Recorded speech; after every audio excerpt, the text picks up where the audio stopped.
In the year 1290, as the autumn mist drifted through the glens of Scotland, a kingdom was left without a ruler. The death of young Margaret, the Maid of Norway, had left the Scottish throne vacant, and the most powerful families of the land circled like wolves around a wounded deer, each vying for power, each pressing their claim. Yet from the south, a far more dangerous predator watched with cold intent. Edward Plantagenet, King of England, loomed over the border like a shadow. He stood 6 feet 2 inches tall at a time when most men barely reached 5.5. They called him Longshanks, not only for his unusual height, but for the commanding presence that followed him wherever he went. His pale blue eyes were those of a strategist, a master of control, and his long, deft fingers, capable of spanning an octave on the lute, were just as adept at signing death warrants. He was already known as the Hammer of the Welsh, the king who had broken their rebellion and driven stone fortresses into their land like iron nails hammered into the earth. Now, as the Scottish lords quarrelled bitterly over the empty throne, Edward seized his chance. He offered to arbitrate their dispute, masking his ambition beneath the guise of neutrality. A wise elder, a peacemaker, or so he appeared. Desperate to avoid civil war, the Scottish lords agreed, not realizing that this decision would echo through generations as a mistake born of desperation. Imagine then the great hall of Berwick Castle in November of 1292. The torches sputtered against walls blackened with centuries of smoke. The heavy air reeked of peat and damp wool. Nobles in fine plaids and furs stood waiting, their breath clouding in the chill, each heart thudding in anticipation of Edward's judgment.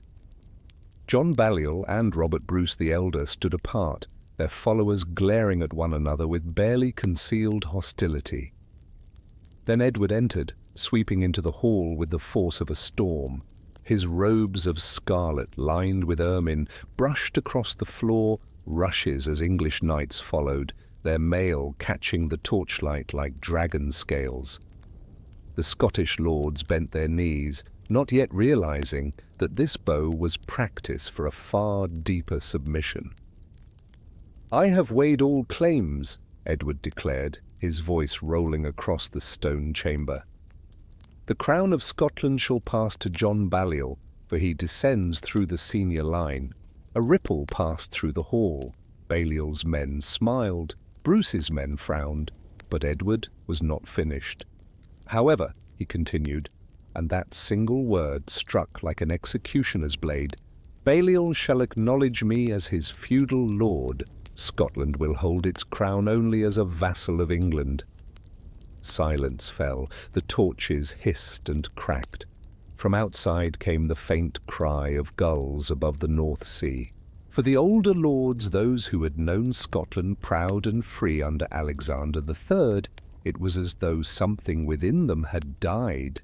But what could they do? Berwick swarmed with English soldiers. Edward's ships choked the harbour. The English king had come with more than judgment. He had come with force. And so John Balliol bent his knee, swearing fealty. He would be mocked forever as Tomb Tabard, empty coat, a king in name, but never in truth. Scotland under this arrangement was like a man forced to wear another's clothes, ill-fitting, suffocating. Life on the surface continued. Farmers still turned the soil. Shepherds still drove flocks across heather valleys. Merchants still gathered in the bustling markets of Edinburgh and Aberdeen. Yet beneath, the change spread slowly but relentlessly. English officials arrived to overrule Scottish courts. English garrisons claimed Scottish castles. Trade with France, once free and vital, now required English permission and English taxation. Lords who had once stood proud were summoned like wayward children to Westminster. In taverns and alehouses, conversations hushed when a stranger entered. A careless word could mean ruin if overheard by English ears. Even the songs mothers taught their children were whispered with nervous glances toward the door. The highlands held out longest, wild and untamed, where mountains clawed the sky and lochs mirrored the heavens. Clan chiefs ruled by strength and tradition, their Gaelic tongue and customs untouched. Few Englishmen dared those mist-bound glens where every hill could hide a warrior and every gorge could swallow an army. Yet even here, Edward's reach grew. He demanded taxes. He demanded soldiers. Chiefs grumbled in their halls, swore bold words after drink, but when the summons came, they obeyed. Wales had been crushed. They knew well what Longshanks could do. In the lowlands, English power pressed heavier. Berwick, once Scotland's greatest port, was nearly an English town. English merchants received favour. English law smothered Scottish tradition. Even the church was not safe. Bishoprics fell one by one into the hands of men loyal to England. Edward never struck the church outright, but quietly bent it to his will, filling its ranks with allies until independence slipped away like water through stone. It was in these suffocating years that whispers grew. In noble halls, men speculated whether France, at odds with Edward, might intervene. King Philip the Thorb was England's enemy. Perhaps he would aid Scotland. These talks were cloaked in secrecy, spoken only in deep forests or stone chambers where walls swallowed sound. Among common folk, other tales stirred. They remembered William the Hardy, who defied Edward's siege at Stirling until the monstrous Warwolf siege engine crushed his walls. They spoke of Andrew Murray in the north, who rejected English rule. And more they murmured of a man from Renfrew, tall and fierce, who struck down an English official at Lanark. Edward dismissed such rumours. His mind was fixed on France, on Wales, on kingship itself. Scotland, he thought, was subdued. A puppet king ruled, its nobles bent, its people cowed. What threat could scattered rebels pose? But Edward misjudged. He knew conquest and subjugation, but he did not understand Scotland's spirit. A land could be occupied, but freedom lived in its people's heart. Mothers rocked their children and told the old stories of Kenneth MacAlpin, who had united Scots and Picts, of Macbeth, not Shakespeare's villain, but a true king of strength, of Robert Bruce's grandfather, who should have been king, but for Edward's meddling. And now a new story took root. A story of a man who had lost everything to English cruelty. A man who turned to the forests, leading comrades like shadows, striking English patrols and showing that the conquerors could bleed, could fear, could die. His name was William Wallace. In the dark days of Edward's tightening grip, Wallace's name spread like fire in dry grass. He would rise from obscurity to glory, from glory to betrayal, and from betrayal to immortality. Around 1270, William Wallace was born into this world of struggle and subjugation. The details of his youth remain veiled in history, but he was not born to the high nobility who schemed in castles. He was the son of Malcolm Wallace, a lesser landholder of Elderslie near Paisley in Renfrew. The Wallaces held their modest estate from James Stuart, High Steward of Scotland, and through him pledged loyalty to the crown. Their holdings may have included little more than a 3-story tower house of grey stone, surrounded by wooden palisades, looking out over barley fields, cattle pastures, and the dark line of forests. Malcolm Wallace was a man of pride, unwilling to bow quietly. He raised his sons, William, Malcolm, and John, with the education of minor nobles. Unlike most of their peers, they learned letters, perhaps at Paisley Abbey, under the monks. From the tower's high windows, young William would have gazed across the fertile farmland, over the deep woods where deer roamed, his heart already stirred by the spirit that would one day set Scotland aflame. They learned Latin, the tongue of the church and of law. They learned French, the language of nobility and courtly love. They learned Gaelic, the ancient speech of their ancestors. But most importantly, Malcolm Wallace taught his sons to remember. to remember when Scotland was free, to remember the reign of Alexander III, when Scottish merchants traded with France and Flanders as equals, not subjects, to remember that their blood was Scottish blood, descended from warriors who had never bowed to Rome, to Norsemen, or to Norman invaders.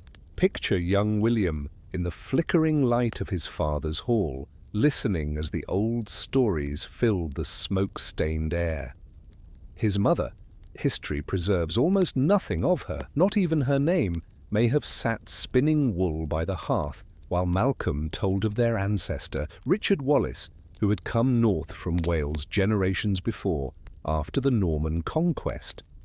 The family had become more Scottish than the Scots themselves, defending their adopted homeland against every threat. William grew into a figure hard to overlook. He rose taller than most, reaching perhaps 6'5", with broad shoulders and hands so large he could wield a two-handed sword as if it were a mere staff. Accounts describe brown hair falling to his shoulders, eyes that were kind with friends, yet fearsome with foes. Strength alone, however, does not make a rebel. What turned William Wallace from the son of a minor landholder into the scourge of English power was a mix of education, circumstance, and personal tragedy that altered his destiny forever. His education went further than most. Some sources claim he spent time under the guidance of an uncle, a priest at Dunipace, who nurtured his learning. William read the great works of Latin literature, Virgil's Aeneid, with its tale of a hero fighting for his people's survival, and Livy's histories of Roman defiance against tyranny. These stories filled his imagination with examples of men who chose death over dishonor, freedom over servitude. The Scotland of William's youth was a land of sharp contrasts. In the Burrs, Edinburgh, Aberdeen, Berwick, merchants prospered on the wool trade. Stone houses lined cobbled streets, guilds of craftsmen guarded their trades, markets bustled with goods from across Europe, French wine, Eastern spices, furs from the north. But beyond the towns where most Scots lived, life was as it had been for centuries. Farmers rose at dawn to work narrow strips of land. They paid their dues to lords in grain, labour, and military service. Their houses were small, with stone walls and thatched roofs, a fire pit at the centre sending smoke through a hole in the roof. William straddled these two worlds. As a landholder's son, he could enter the halls of greater nobles, hunt alongside their sons, train with weapons at their sides. Yet he also spoke the language of the common folk, understood their lives, and shared their burdens. This ability to bridge the worlds of peasant and noble would later be one of his greatest strengths as a leader. The turning point came as Edward tightened his grip on Scotland. English officials spread across the land like a sickness. They demanded taxes that stripped farmers of their harvests, leaving families hungry through long winters. They seized supplies for wars in France. Grain that should have filled Scottish bellies now fed English armies. They imposed English law, disregarding centuries of Scottish custom. William saw his father's spirit darken under the weight of this humiliation. Malcolm Wallace had fought in the wars of succession, had seen comrades die, believing they defended Scotland's independence.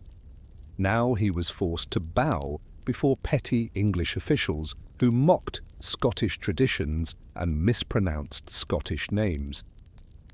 The moment when personal grief became political defiance came in May of 1297.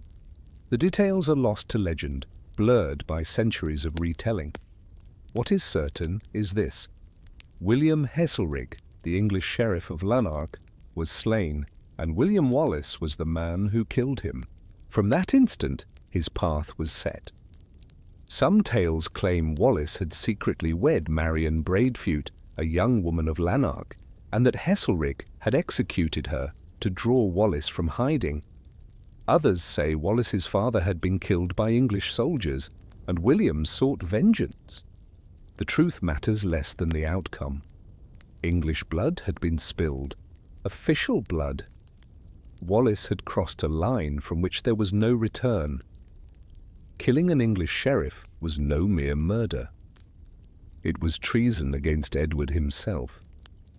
It meant outlawry. It meant any man might kill Wallace without punishment, that his family's lands would be seized, his name dishonored. A cautious man would have fled to France or Norway, lived quietly in exile. But William Wallace was not cautious. Instead, he declared the Sheriff of Lanark dead by his hand, and he declared that English tyranny could be resisted. Men began to gather to him, landless younger sons, farmers ruined by English taxes, veterans who remembered freer days, outlaws with nothing left to lose. They came to the great forests of Selkirk, vast and ancient woodlands in southern Scotland, where deer roamed and shadows stretched deep. There, Wallace began to shape his followers into more than desperate brigands. He taught them discipline, the order of the English, but blended with the cunning of the Scots, striking quickly, vanishing into the hills and trees, turning the enemy's strengths into weaknesses. At first, their raids were small. A convoy ambushed on a lonely road, a tax collector who vanished without a trace. But each victory drew more men to his banner. Even nobles who outwardly cooperated with the English sent secret aid, food, weapons, coin. Blacksmiths forged spearheads by night. Farmers left grain in hidden places for Wallace's band. Wallace knew that rebellion needed more than steel. It needed a symbol. The sword he could provide, but the cause required legitimacy. So he issued proclamations in the name of King John Balliol, the exiled monarch Edward had humiliated. This gave his struggle the weight of lawful resistance rather than lawless banditry. Nobles who hesitated could tell themselves they were not backing Wallace, but restoring their rightful king. By summer of 1297, Wallace's force had grown from dozens to hundreds. A motley host, Highland clansmen with round shields and basket-hilted swords, lowland spearmen with their long pikes, archers with their yew bows, and even a few lesser nobles on horseback. They lacked armor, but they did not lack purpose. They fought for their homes, their families, their very existence as Scots. The forests became their refuge, their kingdom. Informants in every town whispered of English movements. Wallace's men read the land like a manuscript, knowing every glen fit for ambush, every ford where cavalry would falter, every rise that gave archers command of the field. And Wallace himself was changing. The passionate youth of grief and anger was becoming a leader. He judged men by merit, not birth, rewarded courage, demanded discipline, but shared hardship. He ate the same coarse food, slept on the same cold ground. His strength was legendary. Able to bend bows others could not, able to cleave a man with one stroke of his great sword.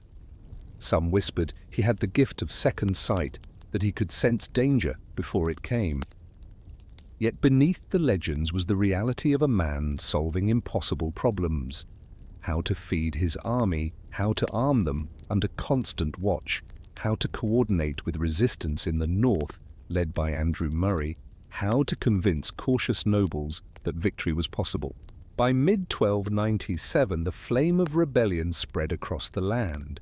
Andrew Murray in the north seized castles and drove out English garrisons. Wallace's raids multiplied in the south.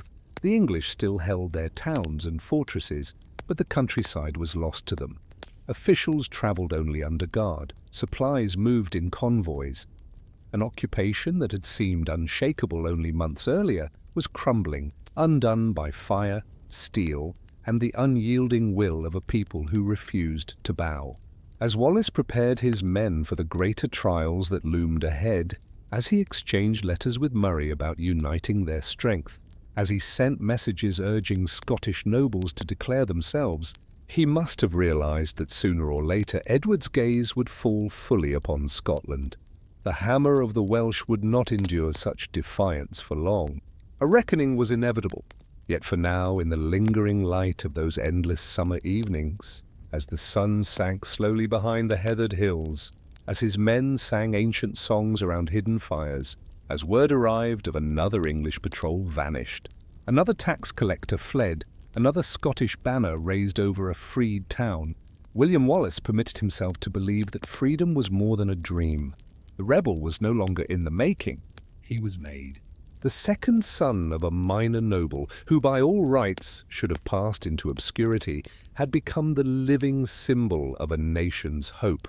The transformation from William Wallace of Elderslie to William Wallace, Guardian of Scotland, had begun. As the summer of 1297 reached its height, the separate sparks of resistance caught and merged into a firestorm destined to engulf the realm.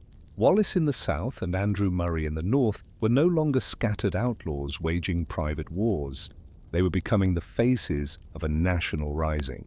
The very means of their communication reveals the depth of Scotland's underground network. Monks stitched hidden letters into their robes and carried them between abbeys. Merchants slipped messages inside bales of wool bound for foreign ports. Wandering minstrels sang coded ballads carrying news and orders from castle to castle. Andrew Murray in many ways was Wallace's contrast, and yet his complement.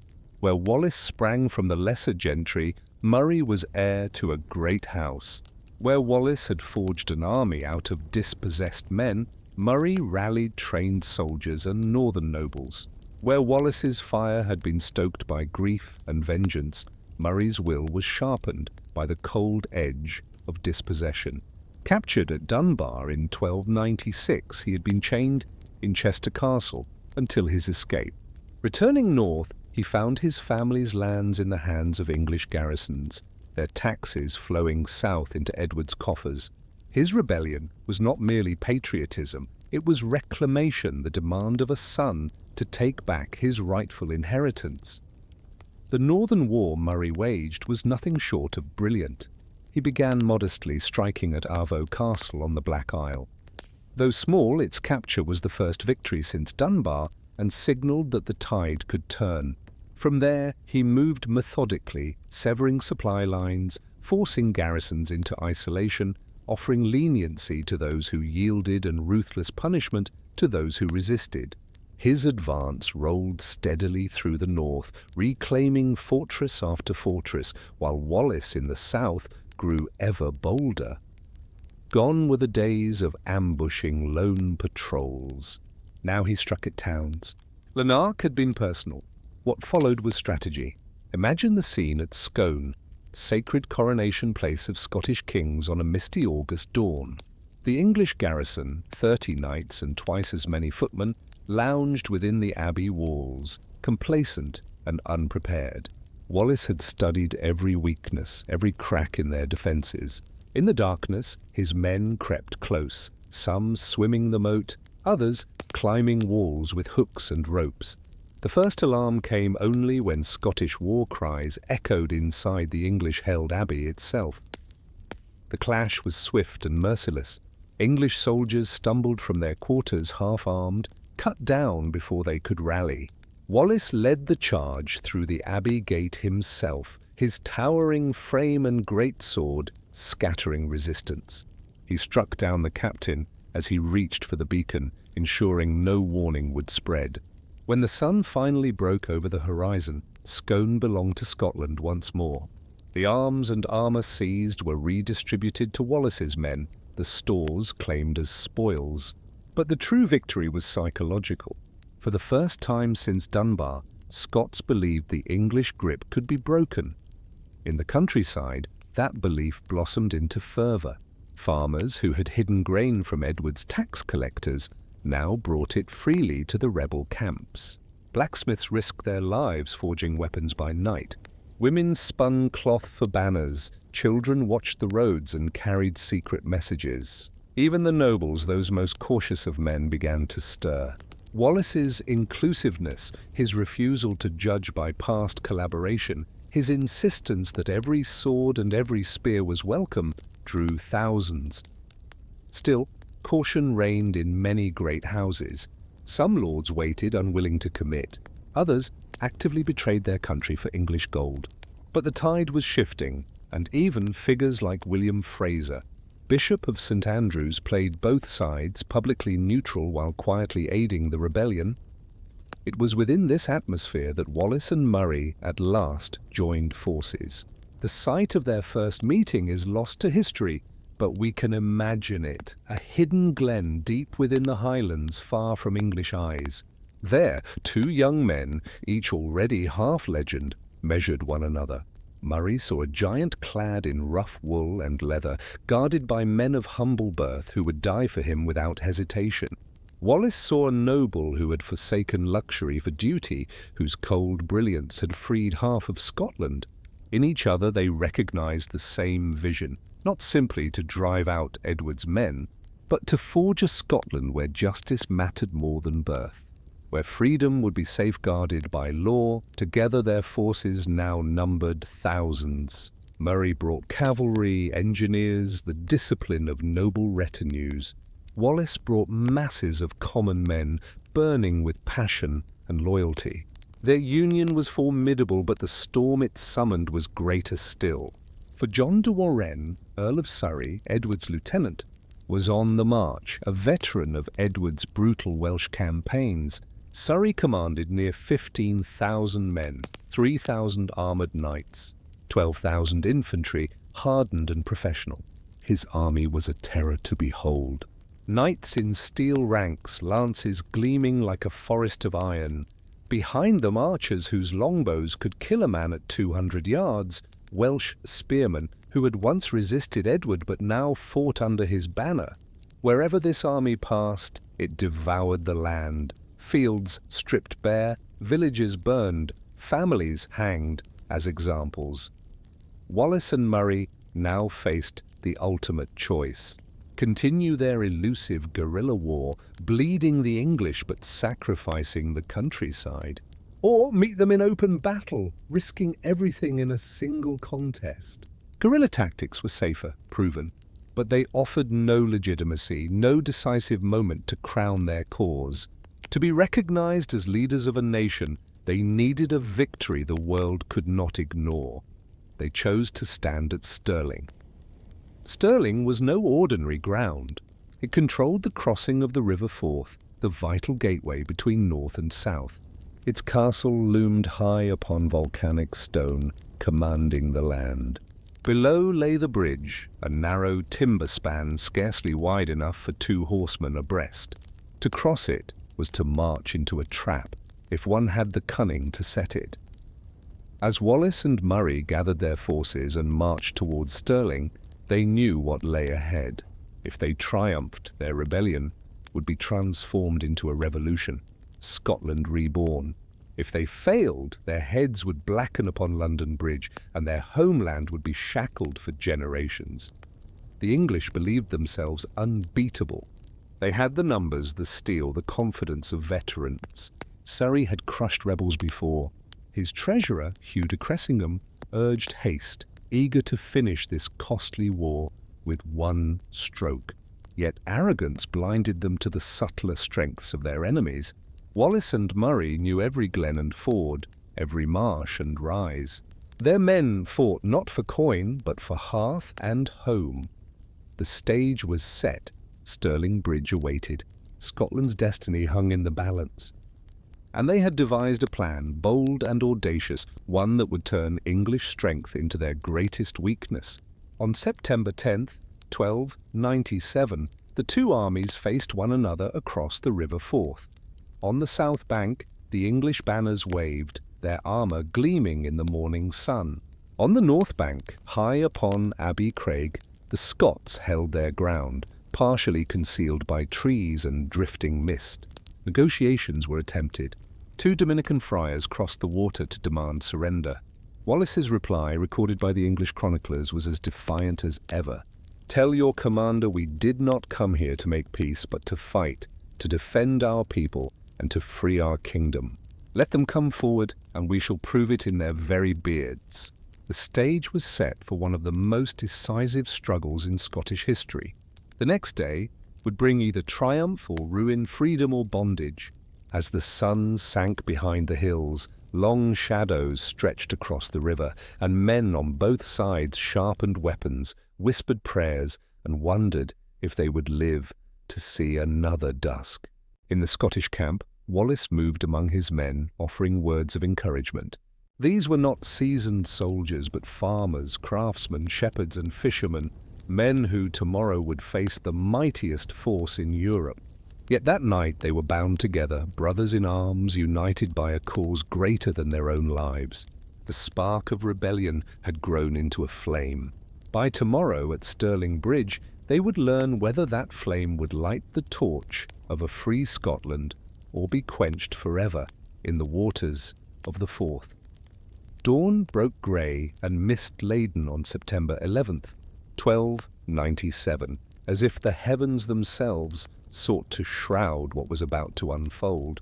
On the southern bank, the English host of 15,000 stirred awake, soldiers rousing from camp, fastening armour, checking weapons, and preparing for the swift victory their commanders had promised.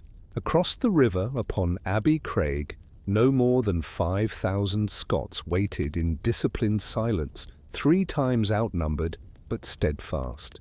In the English camp, John de Warenne, Earl of Surrey, had spent a restless night. At 66 years old, the Scottish air weighed heavily on him, and he rose late, heard mass, and took breakfast, while his lieutenants fretted over his delay. Among them was Hugh de Cressingham, the bloated treasurer whose greed had long drained Scotland, anxious to begin. Every day in the field meant more expense, his expense as he counted it. The English knights, resplendent in polished mail and bright surcoats, gathered near the narrow bridge. Their war horses, mighty destriers worth more than a peasant could earn in a lifetime, stamped and snorted, sensing the storm to come. Behind them stood the infantry, Welsh spearmen hardened in their own lost rebellions, longbowmen stringing their bows, men-at-arms hefting axes and swords. Across the river, Wallace and Murray had positioned their army with deliberate care. The corps of Scottish spearmen, each armed with 12-foot pikes, stood packed in dense schiltrons, circular hedgehogs bristling with steel. These formations had been drilled endlessly to hold together, to trust the man beside them, to resist the terror of a mounted charge. Concealed within the woods flanking the position were archers and light infantry, while what little cavalry Scotland possessed waited in reserve. But the true advantage lay hidden, the soft, marshy ground near the north end of the bridge, deceptively treacherous for heavy cavalry. And the bridge itself, barely wide enough for 2 horses abreast, a wooden span 180 feet long, was a bottleneck that could only feed men across in a trickle rather than the crushing tide of a charge. A Scottish knight, Sir Richard Lundy, who had defected to the English, approached Surrey with a warning. He revealed a ford 2 miles upstream that could allow 60 men across at once, a safer crossing. But Cressingham, impatient and greedy, scoffed at delay. "Why wait?" he demanded. "Let us advance and do our duty." Surrey yielded, and the order was given. The first English knights clattered onto the bridge, their armour catching the rays of the morning sun, now breaking through the mist. Bright banners unfurled, the leopards of England, the sigils of noble houses, the crosses of knightly orders. Cavalry pressed forward, followed by infantry, each man funneled on to the narrow wooden span. Wallace and Murray watched from the heights, patient as hunters. They let the English come. 100 men. 200. 500. Knights began forming on the northern bank, their mounts sinking slightly in the soft earth, but still holding formation. Cressingham himself crossed, his bulk straining his mount. He barked orders demanding more men to press forward. By now, 2,000 English soldiers had crossed, with more still streaming over. They advanced, confident in their numbers, and then Wallace gave the signal. A single horn blast rang across the battlefield. The Scottish schiltrons began to advance, not in a reckless charge, but in disciplined, bristling walls of spears. At the same moment, a smaller Scottish force, hidden in a loop of the river, burst forth and seized the northern end of the bridge. The English suddenly understood their plight. Trapped between the Forth and a forest of spears, cut off from reinforcements and retreat, panic rippled through their ranks. The English knights did as they were bred to do, they charged. But the ground betrayed them. Hooves sank into mud, destriers stumbled, momentum faltered.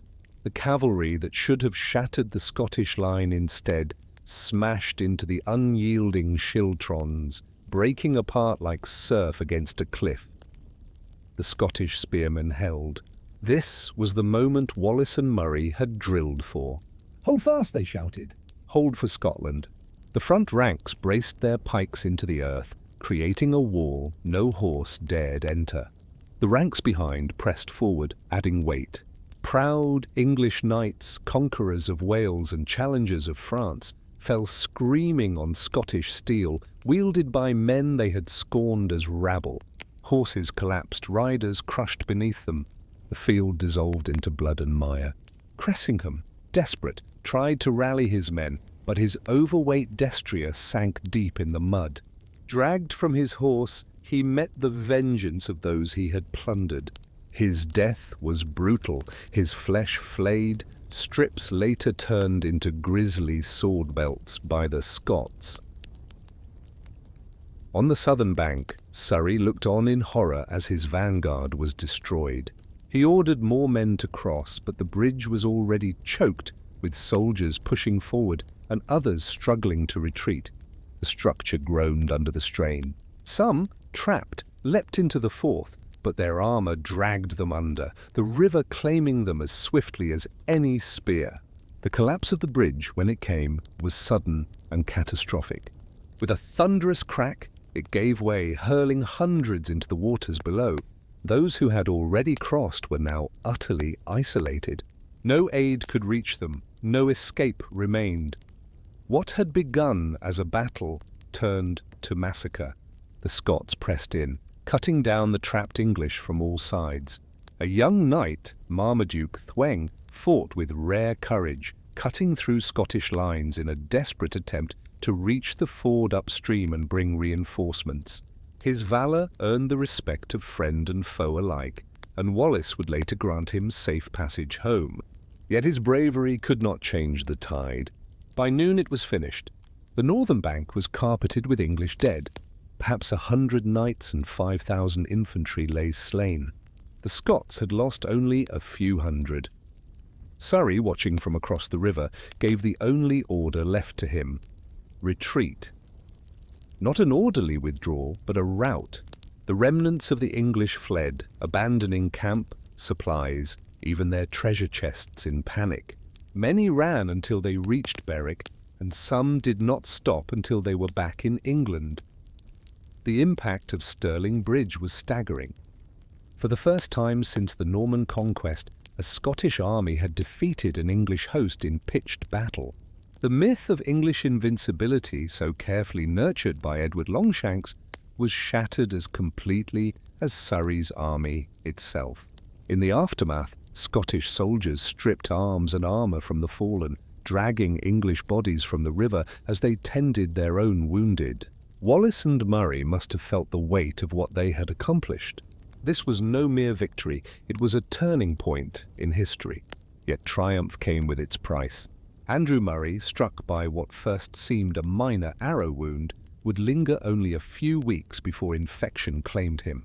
The young noble who had liberated the north and stood beside Wallace in Scotland's greatest triumph would not live to see the winter. News of Stirling Bridge raced like wildfire across Scotland. Villagers who once trembled under English punishment now poured into the streets to celebrate. Church bells, long silent, rang out in joy. Hidden Scottish banners were unfurled proudly to the wind. The remaining English garrisons scattered across the land suddenly found themselves cut off and surrounded. Some surrendered at once, bargaining for safe passage home. Others shut themselves up in stone castles, clinging to the hope that Edward would send fresh armies to relieve them. But all knew that something fundamental had changed. William Wallace, a younger son of a minor noble, had become Scotland's liberator. In the weeks following Stirling Bridge, Wallace was chosen as guardian of Scotland, the de facto ruler of the realm in the absence of its king. It was an unprecedented rise for a man of his birth, but these were extraordinary times. Yet victory carried responsibilities as weighty as any battle. The country needed governance, its broken economy rebuilt, its defences prepared for the certain English counterstrike. Wallace threw himself into this task with the same relentless drive that had carried him to the battlefield. He re-established courts to enforce law and order. He sent letters abroad declaring Scotland free and open for trade. He began readying for the storm that all knew would come. Far off in Flanders, Edward Longshanks received the news with a fury that chilled those around him. The hammer of the Welsh, the scourge of the Scots, had been humbled by a commoner. He swore vengeance. Not another 15,000 under Surrey, but 50,000, perhaps more. He would lead them himself, and when he did, he vowed that Scotland would never again rise against him. But that was still in the future. For now, in the golden autumn of 1297, Scotland was free. From the borders to the highlands, from the Western Isles to the shores of the North Sea, people could speak their tongue without fear, practice their customs without shame, live under their laws without oppression. At Stirling Bridge, beside the dark waters of the Forth, amid shattered timbers and blood-stained grass, a nation had rediscovered its soul. And at its heart stood William Wallace, no longer merely a rebel, but a guardian. No longer just a man, but a symbol of Scotland united against tyranny. The sun sank on that September evening over a changed world. The mist rose once again from the river, but now it seemed to carry the voices of the dead, both English and Scots, witnesses to a day when the impossible had been made real, when the weak overcame the mighty, when freedom triumphed over oppression. And somewhere in the gathering dark, Wallace looked south toward England and knew the real war had only just begun. In the great hall of the Abbey of Scone, where Scottish kings had been crowned for centuries, Wallace now stood before an assembly unimaginable only months earlier. October's chill crept through the thick stone, but the hall blazed with torchlight and the heated arguments of Scotland's surviving nobles, clergy, and burghers. They had come to choose a guardian of Scotland, and the weight of their decision pressed on every voice. Stirling Bridge had left a void. King John Balliol remained in exile, a broken puppet with no sign of returning. The great nobles who might have claimed power were dead, imprisoned, or compromised by English alliance. Into this vacuum stepped William Wallace, a man with no birthright to rule, but whose deeds had given him the moral authority to lead. The debates were fierce. Some nobles, even those who had benefited most from Wallace's victory, balked at the thought of bowing to a man of such low station. "Shall we follow a brigand?" demanded Robert Bruce the elder, conveniently forgetting that the so-called brigand had done what all their noble blood had failed to achieve. But others argued with equal passion in Wallace's favour. Robert Wishart, Bishop of Glasgow, frail with age but still commanding, rose and declared, "This man has done more for Scotland in 6 months than our lords in 6 years. God works through whom he chooses, not always those of high birth." The burghers, practical men who knew commerce required freedom, pledged their support. The common soldiers who had fought at Stirling made their voices heard with cheers that shook the hall. And most moving of all, the dying Andrew Murray, carried in on a litter, spent his last strength to endorse the man who had been his partner in victory. When the vote was cast, it was decisive, if not unanimous. William Wallace was named Guardian of Scotland, defender of the realm in its king's absence. He accepted with humility. "I shall do my utmost to prove worthy of your trust and secure the freedom of our land." The transformation required of him was immense. The guerrilla fighter who had lived among the forests must now govern from castles. The warrior who settled disputes with his sword must learn to navigate diplomacy. The man who once led hundreds now commanded a nation of nearly 1 million. His first acts showed wisdom and pragmatism. He retained much of the existing system, knowing revolution without stability would bring only chaos. Scottish laws would be Scottish laws. Customs would be respected. Merchants would trade freely. Yet Wallace also introduced changes radical for his age. He chose men for talent, not just for lineage. A skilled clerk from a merchant family might rise beside noble-born sheriffs. A brilliant common soldier could be entrusted with command over knights of pedigree. This meritocracy bred opportunity and resentment. The economic crisis was dire. Years of English taxation had drained Scotland. War had disrupted farming. Fields lay fallow, livestock slaughtered, trade routes severed. Winter threatened famine. Wallace tackled it like a campaign. He dispatched ships to Baltic ports, reopening ties with old allies.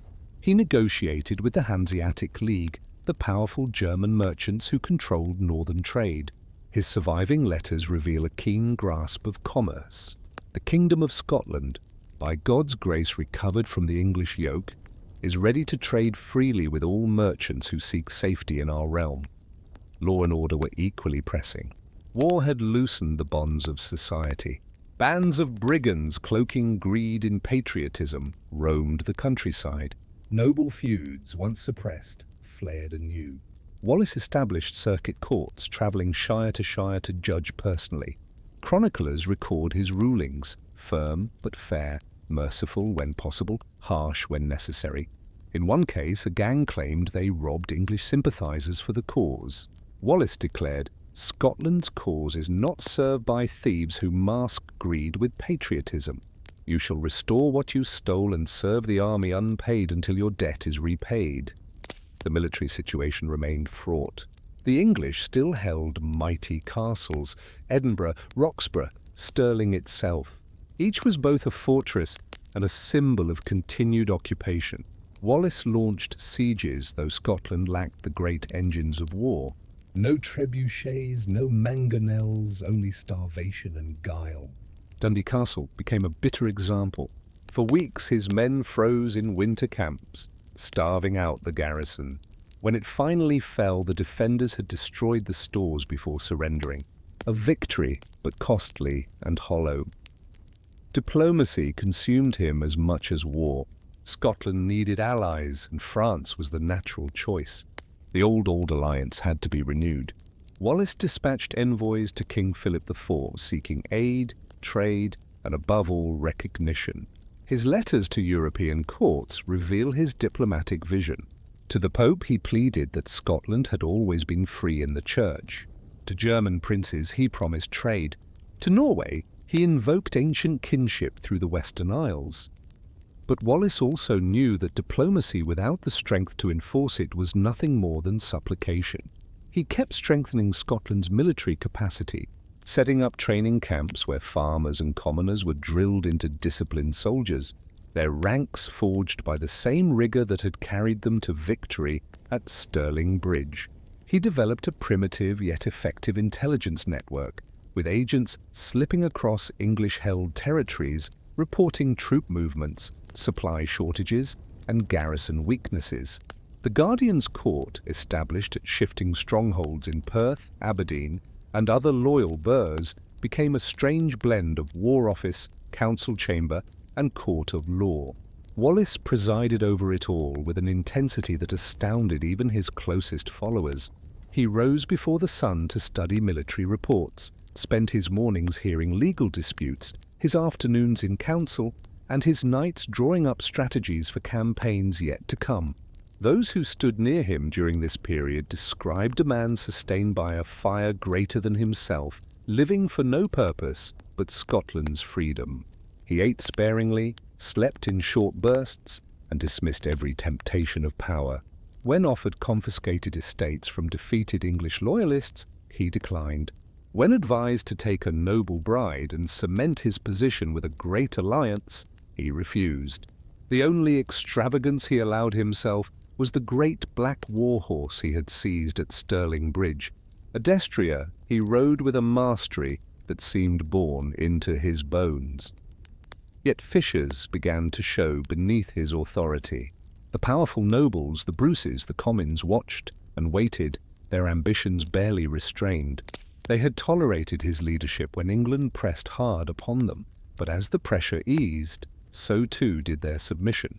Robert Bruce the Younger, Earl of Carrick and heir to kingship, stayed deliberately aloof, balancing between loyalty and betrayal, a cautious opportunism that spoke louder than any oath. The church, though mostly behind Wallace, had its own unease. Some bishops murmured that his policies of advancement by merit might eventually seep into ecclesiastical appointments, eroding their ancient privileges. Others whispered that in his obsession with military readiness, he neglected the spiritual needs of the realm. Even Bishop Lamberton of St. Andrews, who outwardly supported him, kept secret correspondence with both Bruce and common factions, hedging his future.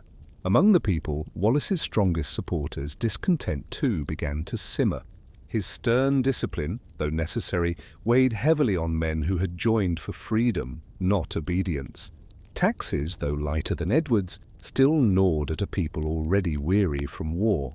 And then came the winter of 1297 to 1298, harsh and merciless.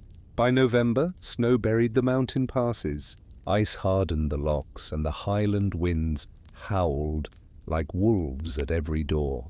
In stone halls, nobles gathered around blazing hearths, plotting Scotland's path. In peasant huts, families rationed thin scraps of barley and prayed for the thaw.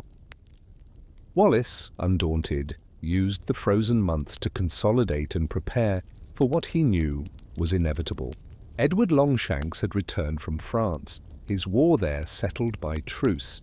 Now his full wrath turned north. Intelligence whispered of massive armies forming, siege engines being hauled from their sheds, supplies stockpiled in endless convoys. Even more troubling, reports came of Scottish nobles making quiet accommodations, securing their own survival should Wallace fail. The unity that had burned bright at Stirling Bridge now cooled in the cold firelight of ambition. But Wallace pressed on, his will steady. He issued charters reaffirming Scotland's ancient liberties. He secured new trade agreements that would carry value for generations. He even established schools teaching young Scots Latin and French, preparing them for the courts of Europe, envisioning a Scotland free and recognized long after his bones were dust. Still, he must have known how fragile it all was. In the quiet hours before dawn, pacing the battlements of whichever stronghold he occupied, he would surely have reflected on his extraordinary ascent. Outlaw to leader, minor knight to guardian, brigand to figure of international consequence, all in less than 2 years. But he must also have known his power was conditional. It was built not on bloodline nor law, but success. One defeat, one failure, and the nobles would turn on him. The commons would curse his name, and the legend of William Wallace would wither before it truly bloomed. And so the spring of 1298 brought the dreaded news. Edward was marching north. This would not be another Surrey with a token host. This time, the king himself came, with perhaps 25,000 infantry and 3,000 cavalry, the largest army Scotland had ever faced. He came with his reputation, with his vengeance, with every lesson of conquest he had learned in Wales. Wallace, upon hearing, began at once. He ordered the borderlands stripped bare, denying the invaders food and shelter. He fortified every castle that still stood in Scottish hands. He summoned the levy of the realm, calling forth every man capable of bearing arms. He sent last desperate appeals for allies, though he knew they would likely arrive too late. For all his realism, Wallace had already given Scotland the gift it had most lacked: hope. He had restored its dignity, offered its people a vision of life free from English chains. Now, as Edward's war host drew near, he was asked for one more offering: victory or sacrifice. He would not face this storm as Wallace the rebel, but as Wallace the guardian, the man Scotland had chosen to defend its independence. The greatest test of his life, of his legend, loomed as surely as the turning of the seasons. And on the ramparts of Carlisle Castle, Edward Plantagenet, King of England, stared north with frostbitten eyes. 60 winters had not softened him. Age had stripped away everything but steel. The defeat at Stirling Bridge still seared him like a scar. That a common outlaw had undone his careful conquest and even dared to raid into England itself was a humiliation no king of his stature could endure. His fury had become a vow. He summoned every man of war in his realm. He emptied prisons, offering debtors freedom if they would march. He called upon the Welsh who knew the price of rebellion. He commanded the Irish lords who owed him fealty. "By God's teeth," he swore, "I shall make of Scotland such an example that no nation will ever again defy England." The host that formed was immense. Chroniclers boasted of 30,000, but even if the truth was nearer to 25,000, it was an army of crushing weight. 3,000 cavalry, armoured nobles and mounted knights, the pride of English chivalry, their armour gleaming like fire under the sun. The Earls of Norfolk, Hereford, Warwick and Surrey rode at their head, the last seeking redemption for his humiliation on the 4th. Behind them marched the true terror, the infantry, 10,000 longbowmen, hardened professionals, whose very bodies bore the marks of their trade, shoulders warped by years of drawing the yew. They could send a storm of arrows through steel and bone, 12 shots a minute, enough to darken the sky. 5,000 Welsh spearmen followed, seasoned veterans of their own lost wars, now turned into the king's bitter instruments. Irish kerns, savage and swift, swarmed at the edges, fighting with a wild ferocity that unnerved even their allies. Gascon crossbowmen brought their heavy bolts, slower than the longbow, but deadly against the stoutest armour. And most dreadful of all, Edward brought machines. Trebuchets, the marvels of Master James of St. George, capable of hurling boulders the size of oxen, enough to shatter walls and morale alike.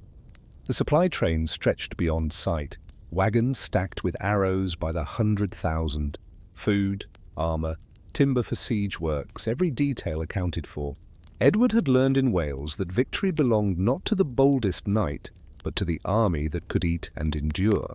And so his juggernaut advanced, burning every field, slaughtering livestock, poisoning wells, grinding Scotland beneath a scorched earth. Not conquest, Edward told his captains, but annihilation. Let them keep their mountains and moors. Nothing else. Wallace, receiving word of this storm, faced his most terrible choice. His instinct, sharpened by years of guerrilla war, was to avoid battle, to let Edward's host starve in a wasted land. But the nobles cried out against it. "Will our guardian run forever?" John Comyn scoffed. "Shall Scotland's men cower in the hills while English boots trample our fields?" And more than pride was at stake. The harvest of 1297 had been thin, the winter cruel. To strip the land bare would condemn his own people to starvation. Wallace stood between two hungers, Edward's army and Scotland's survival. And now the fate of a nation rested on his next move. To destroy the little food that remained would have been to sign his own people's death warrant. There was another factor to weigh. The French, Scotland's most hoped-for allies, were watching closely. King Philip IV had made vague promises of support, but he demanded proof that the Scots could stand against England in open battle. Another Stirling Bridge might bring French gold, French soldiers, perhaps even French ships, to harry England's southern coast. So Wallace prepared to fight, but on his own terms. He would choose the ground, he would set the conditions, and he would rely upon the advantages he knew best. The superior morale of men defending their homeland, the impenetrable defence of the Chiltern formations that had triumphed at Stirling, and his intimate knowledge of the terrain. He selected Falkirk as his battlefield, believing it offered all he needed. A narrow burn guarded his front. A forest stood at his rear, both an escape route and a shield against cavalry flanking maneuvers. The soil was firm enough to allow his formations to move, yet soft enough to slow a charging horse. The Scottish host that assembled there numbered perhaps 10,000 men, barely half the English force, yet the largest army Scotland had fielded in living memory. At its core stood the common spearmen, farmers, and craftsmen who had answered their guardian's call.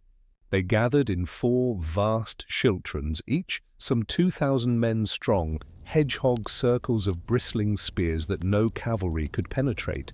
Between the schiltrons, Wallace placed his archers, most of them woodsmen from Selkirk and Ettrick. Armed with short bows, they were outnumbered 5 to 1 by England's longbowmen and outranged by 50 yards, but Wallace positioned them to shield the spearmen from cavalry charges.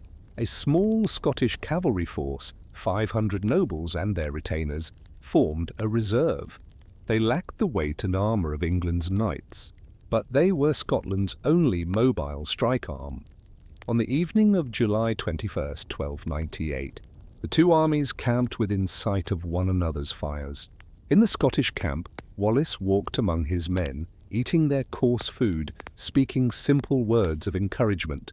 "Tomorrow," he told them, "we fight not for glory, but for existence. Not for conquest, but for survival. Every man who holds his place in the schiltron holds Scotland's future on his spear point." In the English camp, Edward held counsel with his lords. Some advised caution. The Scots had chosen their ground wisely, and frontal assault against such defences promised heavy losses. But Edward, studying the enemy lines in the fading light, saw what Wallace could not, the fatal flaw. "They have no reserve," he said to Norfolk. "Once committed, they cannot adapt. We shall test them with cavalry, pin them with infantry, and destroy them with arrows. By sunset tomorrow, Wallace will be dead or fled, and Scotland will trouble us no more." That night the weather broke. Rain began to fall, a steady soaking rain that only Scotland knows. In the Scottish camp, men huddled beneath cloaks and crude shelters, struggling to keep bowstrings dry and spear shafts from slipping in their hands. In the English camp, better supplied and better sheltered, the soldiers remained warmer and better rested. Dawn of July 22nd came grey and misty. The rain at last spent, but the ground left treacherous. As the sun rose and the mist lifted, the two armies saw one another clearly. The English appeared magnificent, rank upon rank of steel-clad warriors, banners snapping in the wind, trumpets blaring. The Scots stood grim and silent, knowing they were outnumbered, out-equipped, yet not outmatched in courage. Edward, mounted on his great war-horse, rode the length of his lines. At nearly 60 years of age, he sat as straight as a lance, his presence alone worth 1,000 men. "Today," he called, "we end Scottish presumption forever. Strike hard, strike true, and tonight you shall feast on Scottish beef and Scottish gold." Wallace, on foot among his spearmen, would not remove himself from their ranks. His words were simpler. Hold fast. Trust your neighbour. Die on your feet rather than live on your knees for Scotland. The battle opened with the thunder of English cavalry. 2,000 horsemen advanced, first at a trot, then a canter, then full gallop. The earth shook beneath their charge, their lance tips catching the sun like a glittering forest of steel. The Scottish archers loosed their arrows, bringing down a few horses, unseating a handful of knights, but too few to matter. The charge crashed into the schiltrons like a wave against a cliff. For a moment it seemed Stirling Bridge would repeat itself. Spears held firm, horses reared, knights fell. But then betrayal struck. The Scottish cavalry, that precious reserve led by the nobles, did not ride forward in support. Instead, they turned and fled without striking a single blow. Whether through cowardice, treachery, or simply despair, their desertion broke Scottish hopes. The schiltrons left exposed became death traps. Edward pulled back his cavalry and unleashed his true weapon, the longbow. 10,000 English archers advanced into range and began their dreadful work. Picture the horror. Dense formations of Scottish spearmen standing helpless as arrows fell like rain. Their small shields could not cover them. Their leather and mail could not resist the bodkin points. Men fell by dozens, then hundreds, but none dared break formation, for to scatter was to invite the cavalry to finish them. Wallace watched his army slaughtered, powerless to save them. The very formations that had secured his triumph at Stirling now became his men's coffins. The English archers, cold and efficient, loosed shaft after shaft, as methodical as farmers reaping grain. Some schiltrons tried to advance to close with the bowmen, but cohesion faltered, and the English cavalry pounced upon the gaps. Others tried to retreat toward the forest, but the sodden ground trapped them, and they were ridden down like animals. The Battle of Falkirk lasted scarcely 2 hours, from the first charge to final collapse. When it ended, over 10,000 Scots lay dead. English losses were minimal, perhaps 200 horsemen, a few archers. It was not a battle, but a massacre. Wallace escaped, though how remains uncertain. Some say he hacked his way free with a band of followers. Others claim he fled the moment he saw the nobles desert. What is certain is that he survived, though his army, his authority, and perhaps his spirit did not. Edward surveyed the field with grim satisfaction. "Let this be a lesson," he declared, "to all who defy England's might." He forbade pursuit of survivors. Dead men spread no fear, but the living would carry tales of horror to every glen and village. In the days that followed, Edward's host completed the ruin of southern Scotland. Stirling fell without resistance. Perth surrendered. St. Andrews bowed. Abbeys were plundered, their treasures carted south. The English seemed unstoppable, and yet Scotland was not broken. In the highlands, resistance smouldered. In the forests, small bands of fighters struck and vanished. And somewhere among those hills, William Wallace, no longer guardian, not yet legend, began the long, bitter journey from defeat to defiance, from failure to immortality. The wrath of England had fallen upon Scotland like a hammer upon an anvil. But, as every blacksmith knows, sometimes the iron that suffers the hardest blows emerges stronger than before. The sun of July 22nd, 1298, rose reluctantly through lingering mist, as if heaven itself shrank from witnessing the slaughter soon to come upon Falkirk's gentle slopes. Where cattle had grazed and farmers tended summer fields, two armies now faced each other, their collision destined to echo through the centuries of Scottish memory. Wallace had placed his men with the care of one who knew this was his last throw of the dice. 4 great schiltrons stood like islands of steel upon trampled grass. Each contained 2,000 men, ploughmen and craftsmen, whose calloused hands gripped 12-foot pikes instead of tools. Between these living fortresses, archers from Selkirk and Ettrick crouched behind wooden stakes thrust into the earth. They numbered barely 1,000, their bows shorter and weaker than England's, yet in their hearts burned the fire of men defending their homes. Behind them waited the Scottish cavalry, 500 nobles with everything to lose and little stomach for losing it. John Comyn, called the Red, sat his destrier with effortless grace. The Earl of Strathearn adjusted his mail nervously. Their fate, and Scotland's, was bound to the choices they would make. Wallace himself stood with the first schiltron, refusing the safety of command apart. He wore mail stripped from an English knight at Stirling, carried the great two-handed sword that had already become legend, and bore upon his shoulders the hopes of a nation. "See how they come, lads!" Wallace cried, as Edward's army unfurled before them. "Pretty as a pageant, aren't they?" But remember this, fine armor does not make a man invincible. He dies as quickly as a poor man if your spear finds his throat. Hold your ground. "Trust your brothers." and by sunset we'll send Longshanks running back to London." The men laughed, that grim, desperate laughter of soldiers who know death is near but refuse to bow to it. They remembered Stirling Bridge, where the schiltrons had stood unbroken, and English knights had shattered like waves on stone. They believed, they needed to believe it could happen again. Across the field, Edward Longshanks sat astride his warhorse like a god of battle carved in flesh. 60 years of campaigns had weathered his face to stone, and he betrayed no emotion as his pale eyes studied the Scottish lines. To his right, the Earl of Norfolk commanded the veteran cavalry that had crushed foes from Wales to Gascony. To his left rode Bishop Anthony Beck of Durham, a warrior priest who served God and King with equal zeal, his contingent of mounted men-at-arms ready for slaughter.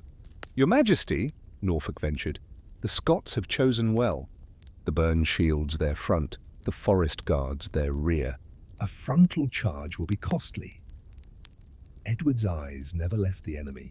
"Everything in war is costly, Norfolk. The question is not whether it costs, but who pays the price.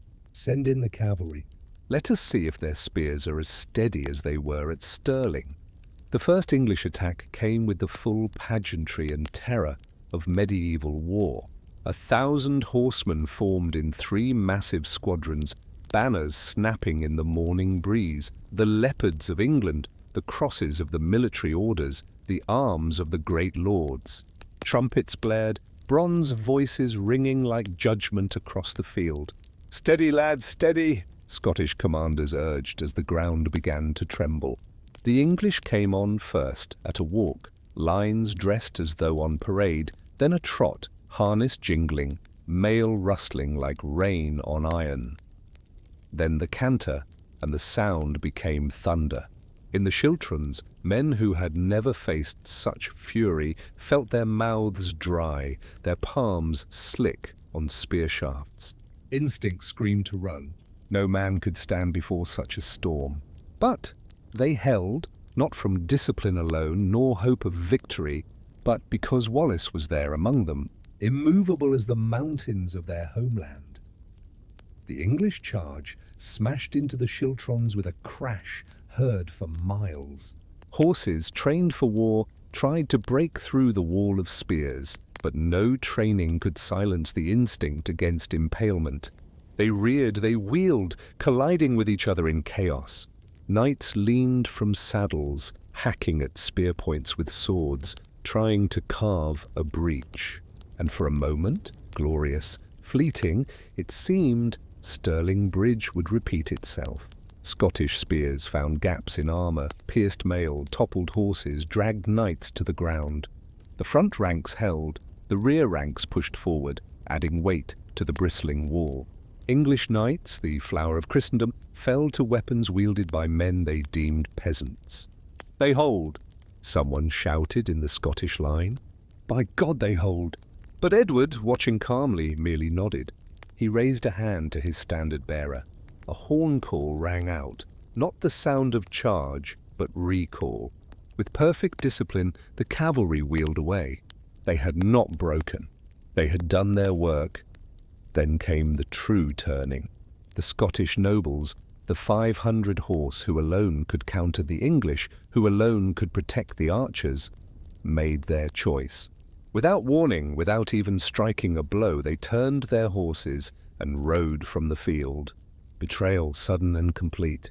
For a moment neither army understood what had happened. Then realization spread through the Scottish ranks like ice water. They had been abandoned by their own lords, cast aside to face Edward's fury alone. "The lords flee," men cried. "We are betrayed." Panic rippled like a plague. Wallace, desperate, roared above the chaos. "Let them go! We never needed them." "We are the true heart of Scotland." "Stand fast!" But the damage was done. The men had been told they fought for king, for country, for freedom. Now they saw the nobility cared nothing for such ideals, only for their own lives. If the lords would not fight for Scotland, why should common men die for it? Edward seized the moment. The cold tactical brilliance that made him Europe's most feared commander flashed. "Bring up the archers," he ordered, all of them. And the battlefield became a slaughterhouse. 10,000 English longbowmen advanced, calm and methodical. The Scottish shortbowmen tried to resist, but they were outnumbered 10-1, outranged by 50 yards, and now stripped of cavalry support.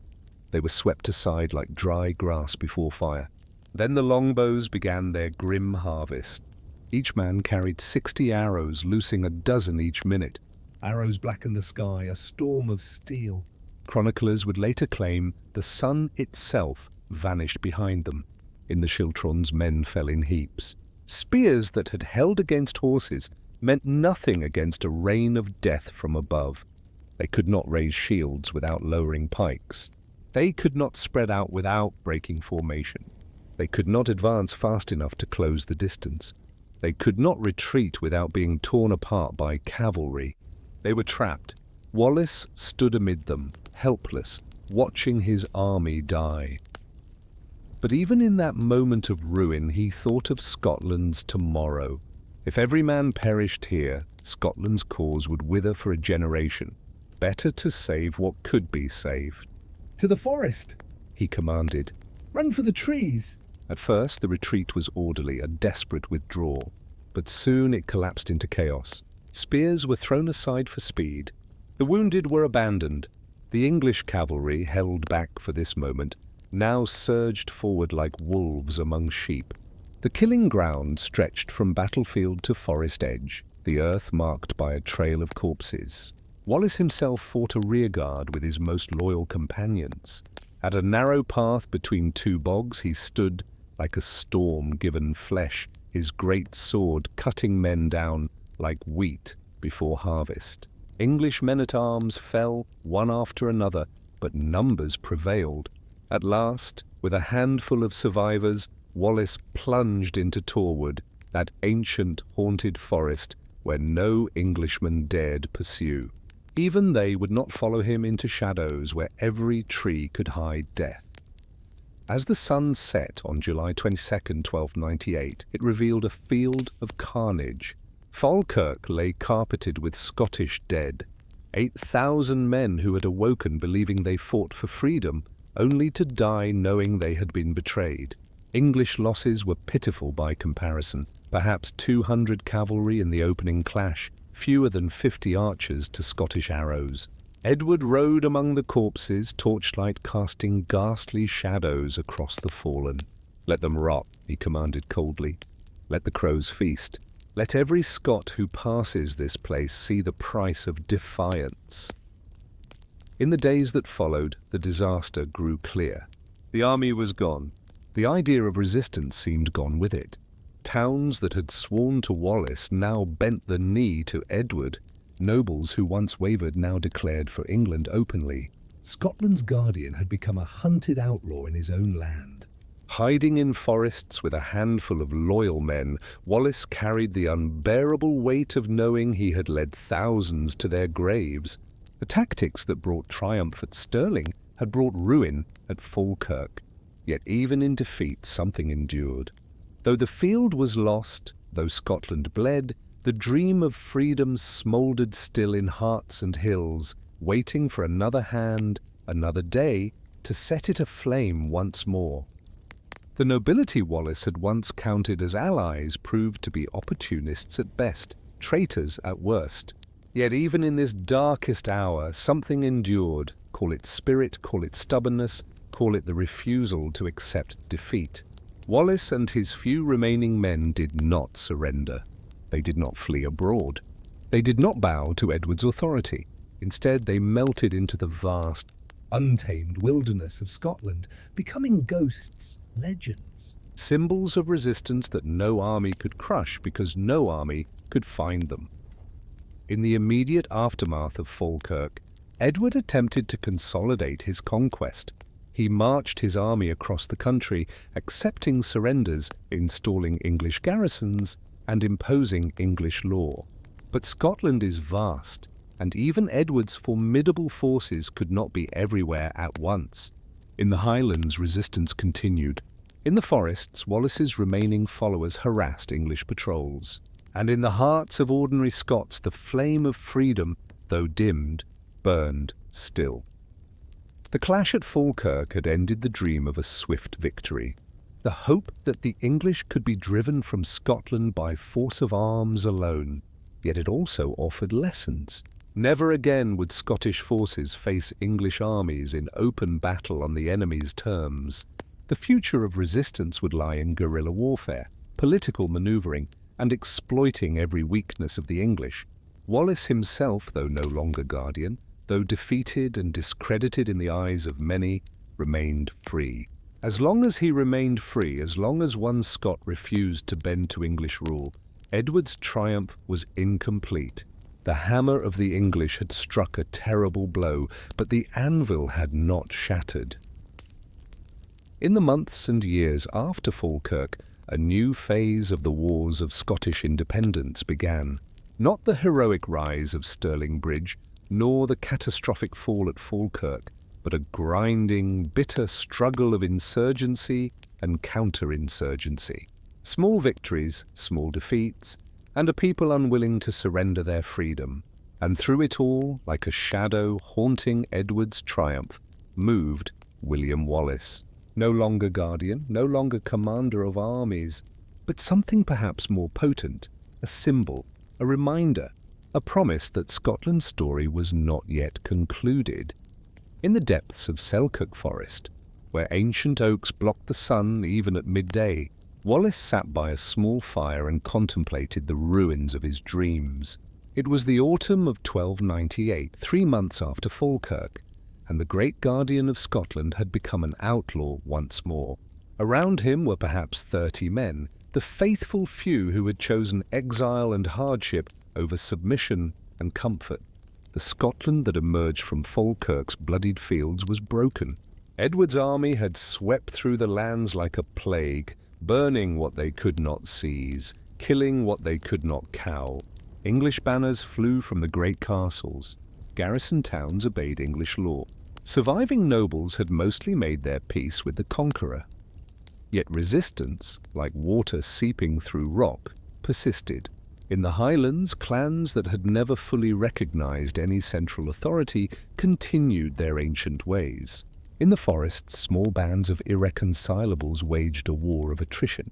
English patrols were ambushed. Supply convoys disappeared. Tax collectors turned up floating in rivers, their deaths unexplained. Wallace formally resigned the guardianship shortly after Falkirk, acknowledging that his defeat had shattered his political authority.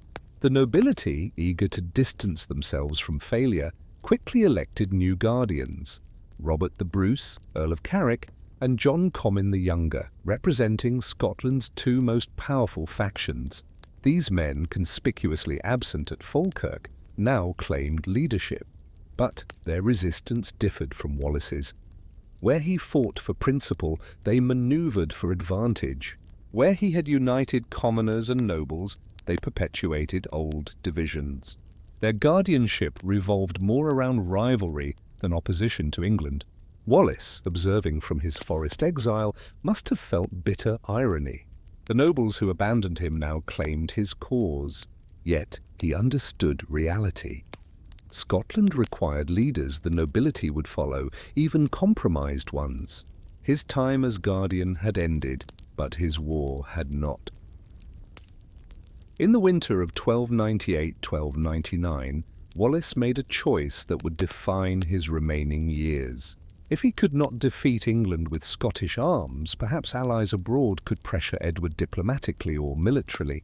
He would go into voluntary exile, becoming Scotland's ambassador to the courts of Europe. The journey was itself an epic of endurance and danger. Scotland's ports were under English control, making normal departure impossible. Wallace and a small group of followers moved to the western coasts, to the wild shores of Argyll, where Norse-descended lords retained some independence. From there, they sailed in a small trading vessel, dodging English patrols in the stormy Irish Sea. The winter crossing was brutal. Storms lasted days. Waves towered over their fragile craft. Cold turned sea spray to ice on beards. More than once they must have thought the sea would claim them where English swords had failed. They landed at La Rochelle in France, where Scottish merchants had long traded wine for wool. King Philip IV of France, known as Philip the Fair for his looks though not his character, received Wallace with measured interest. Here was a tool against England, a way to distract Edward without committing troops. The French court, a world away from Scottish halls, dazzled Wallace. Wealth beyond imagining, tapestries costlier than Scottish estates, jewels and spices from the Orient, courtiers powdered and perfumed, regarding him with a mixture of fascination and disdain. Wallace, however, navigated this world with skill. His education in Latin and French allowed him to speak with bishops, negotiate with nobles, and present himself not as a barbarian, but as a thoughtful advocate for his people. Philip provided letters of support and promises of aid, yet little concrete assistance. French policy aimed to keep the Scottish rebellion alive enough to distract Edward, but not strong enough to win. A prolonged conflict draining English resources served France better than Scottish victory. From France, Wallace journeyed to Rome seeking papal support. His travels across Europe were themselves a testament to determination. Through war-torn lands, across alpine passes where snow lingered even in summer, and through Italian city-states where every ruler pursued his own agenda, he carried Scotland's cause. Pope Boniface VIII, embroiled in conflict with Philip over taxation, received Wallace cautiously. The pontiff disliked Edward's challenges to papal authority, but he would not alienate a powerful monarch. The Pope's support was moral rather than material. Proclamations that Scotland's cause was just, that its independence should be respected. Words carried weight, but no soldiers to enforce them. Throughout 1299 and 1300, Wallace moved across Europe like a diplomatic ghost, appearing in courts from Norway to the Mediterranean. Everywhere his message was consistent. Scotland sought only its ancient freedom. England was the aggressor. Justice demanded support for the oppressed. Meanwhile, in Scotland, the struggle continued. Bruce and Comyn, joint guardians, expended as much energy fighting one another as resisting the English. Their rivalry climaxed at Peebles, where Bruce allegedly attacked Comyn with a dagger, restrained only by other nobles. Guardianship descended into chaos. Edward, patient as a spider, exploited every division. He offered pardons to submissive nobles, rewards to collaborators, and steadily fractured Scottish resistance. By 1301, a new guardian, John Dole, a neutral diplomat, was appointed. Yet true power rested increasingly with those who had accommodated Edward. The dream of Scottish independence seemed to fade like morning mist. In this climate of decline, Wallace returned to Scotland in 1303. His motives remain uncertain. Offered positions in French service, he could have lived comfortably as a mercenary captain. Perhaps he could not bear exile from the land he loved. Perhaps he believed he could still make a difference.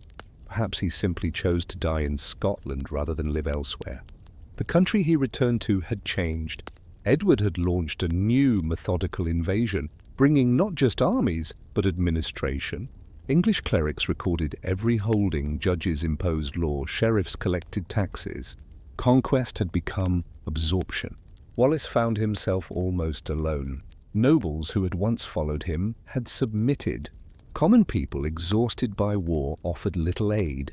He commanded perhaps 100 men, hiding in forests and hills, striking when opportunity arose, yet achieving nothing of strategic importance. Yet even this presence mattered.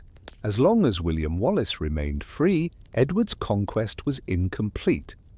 The English king, now approaching 70, became obsessed with capturing the one man who embodied Scottish defiance. Rewards were offered: land, gold, pardons for past crimes. Patrols scoured the countryside.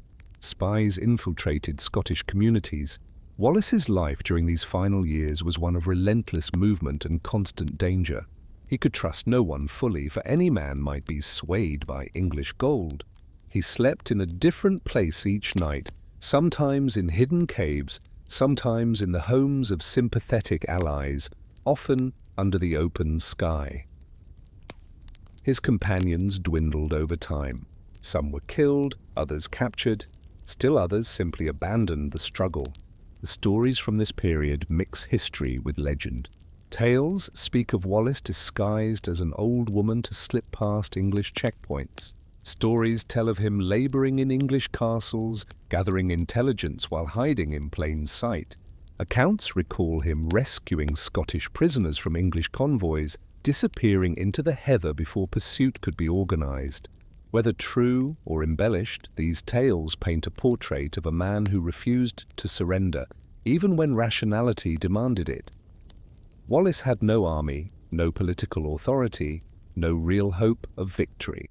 Yet he continued to resist, as if resistance itself were triumph, as if the act of defiance justified any cost.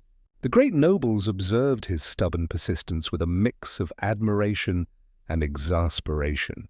Robert the Bruce, navigating his careful dance of submission and rebellion, reportedly said, "Wallace has the courage we all claim but few possess.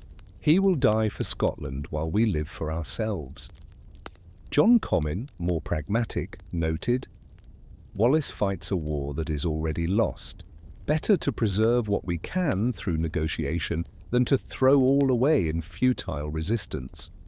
Among common people, however, Wallace remained a hero.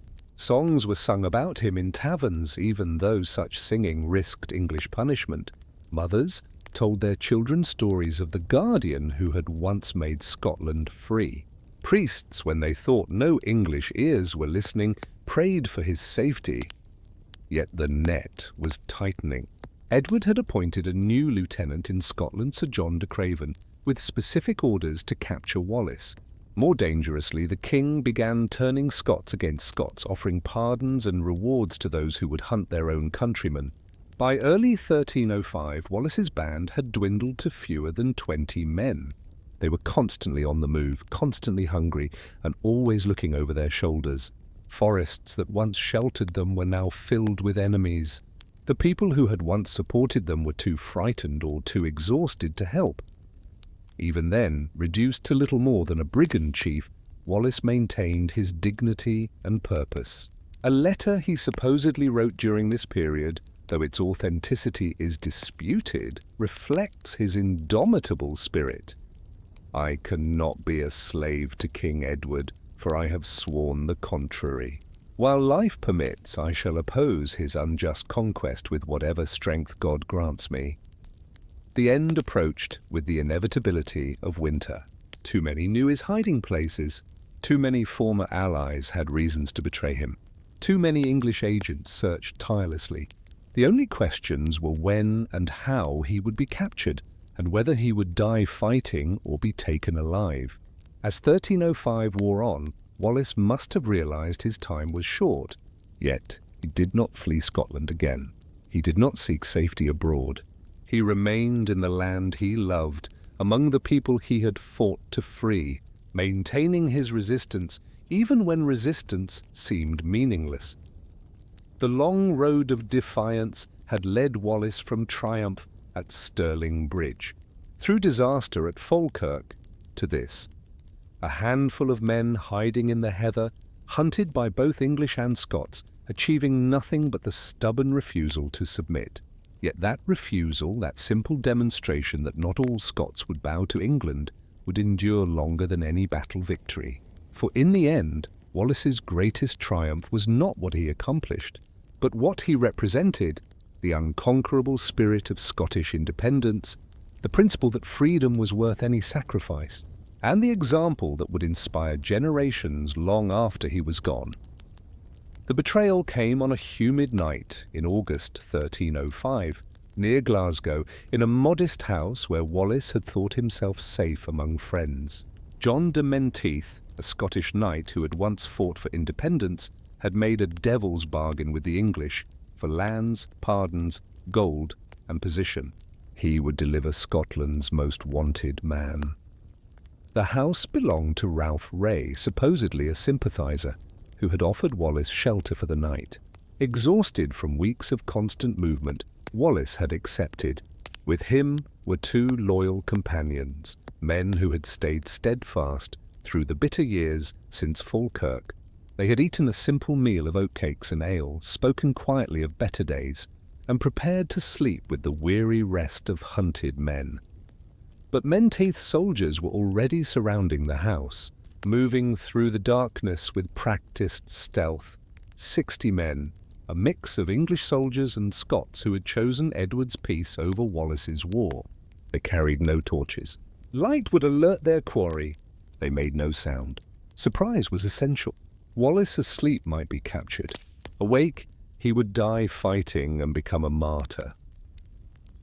Just after midnight, the door burst inward. Wallace, sleeping in his clothes as always, reached for his sword, that legendary two-handed weapon that had drunk so much English blood. But there were too many attackers, too close, too quick. In the confined space of the small house, his great sword was more a liability than an advantage. Shorter weapons found their marks. Even so, Wallace fought with the fury that had made him legend. One attacker fell with a crushed skull. Another screamed as Wallace's dagger found its throat. For a moment it seemed the giant Scot might cut his way free. Then Menteith entered the fray, speaking in Gaelic, in the old tongue Wallace would recognize. "Yield, William. You are surrounded. Your death here serves no purpose." Bloodied from multiple wounds and weakened by years of hardship, Wallace recognized the voice. The betrayal was complete, taken not by English enemies, but by a Scottish brother. The fight drained from him. He lowered his sword, straightened his massive frame, and spoke his last words as a free man. "I yield to you, Menteith, and may your treachery haunt you all your days." The journey south to London took 2 weeks, designed to humiliate him. Wallace was tied to a horse, feet bound beneath its belly, hands tied before him. Through every Scottish town they passed, people were forced to witness their hero's captivity. English soldiers announced, "See the great Wallace! See how England deals with rebels!" The propaganda backfired. Instead of celebration, the English were met with sullen silence. People stood like statues. Men removed their caps, not in respect to the English, but in honor of Wallace. Women wept openly. Children, too young to understand politics but old enough to recognize suffering, threw flowers in his path. At Carlisle, they crossed into England, and the atmosphere shifted. Here, Wallace was the bogeyman, the man who had brought war to northern counties. Crowds jeered, spat, and threw refuse. Wallace bore it all in silence, eyes fixed on some distant point, as if seeing beyond his suffering to something eternal. London, when they reached it on August 22nd, 1305, was alive with festival. Edward had promised a spectacle, and London adored spectacles. The streets were packed as Wallace was paraded through the city. He was mounted backward on a horse, a laurel crown mocking his claims to authority placed upon his head. Behind him, criers announced his crimes: murderer, outlaw, enemy of peace. That night, Wallace was imprisoned in the Tower of London, the grim fortress that had held so many enemies of English kings. He was given no comfort: a stone floor for a bed, brackish water to drink, bread more mould than grain. Yet witnesses reported that he seemed at peace, spending the night in prayer, preparing for what he knew awaited him. The trial, if it could be called that, took place the next day at Westminster Hall. It was theatre, not justice, its outcome predetermined, designed to legitimize judicial murder.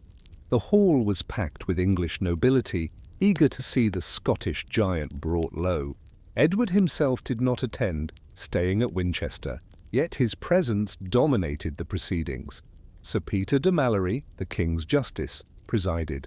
Charges were read in Latin and French, the languages of law and nobility, then translated for the common observers. Wallace was accused of treason against King Edward, murder, robbery, sacrilege, and rebellion against rightful authority. Of all these charges, treason stung most, for Wallace had never considered himself a subject to any king but Scotland's. When given the chance to speak, he rose, still in chains, still wounded from his capture, but unbowed, and his voice filled the great hall. I cannot be a traitor to Edward, for I was never his subject. I have never sworn oath to him, never accepted his authority. I am a Scot, owing allegiance to Scotland alone. The legal niceties were ignored. Witness after witness was summoned to testify to Wallace's supposed crimes. English soldiers recounted ambushes. Merchants spoke of stolen goods. Priests described plundered churches. Each testimony was meticulously arranged to depict Wallace not as a warrior, but as a common criminal. He was not permitted defenders, nor allowed to call witnesses in his favour. When he tried to speak of English atrocities in Scotland, he was silenced. When he attempted to justify Scottish resistance, he was told it was irrelevant. This trial was not about truth but power, not about justice but spectacle. The verdict was never in doubt, guilty on all charges. The sentence, however, was extraordinary even by the harsh standards of medieval justice. Edward had decreed that Wallace's death should be so terrible that no Scot would ever again raise a hand against England. Sir Peter de Mallory, his voice ringing through the silent hall, pronounced the sentence, "William Wallace, you are judged a traitor, murderer, and outlaw. You shall be drawn through the streets of London to Smithfield. There you shall be hanged by the neck, but not until dead. While still living, your body shall be opened, your entrails removed and burned before your eyes. Your head shall be struck off, your body divided into 4 parts. These parts shall be displayed in Newcastle, Berwick, Stirling, and Perth, as a warning to all who would follow your treasonous path. Your head shall adorn London Bridge until it rots. May God have mercy on your soul, for King Edward has none for your body." The crowd, even the English spectators who had come to witness the punishment of an enemy, fell silent at the savagery of the sentence. Drawing and quartering was reserved for the worst traitors, and Edward's additions went beyond even that cruel norm. Wallace received the sentence without flinching. Witnesses reported he smiled faintly as if death, any death, was preferable to the alternative of submission.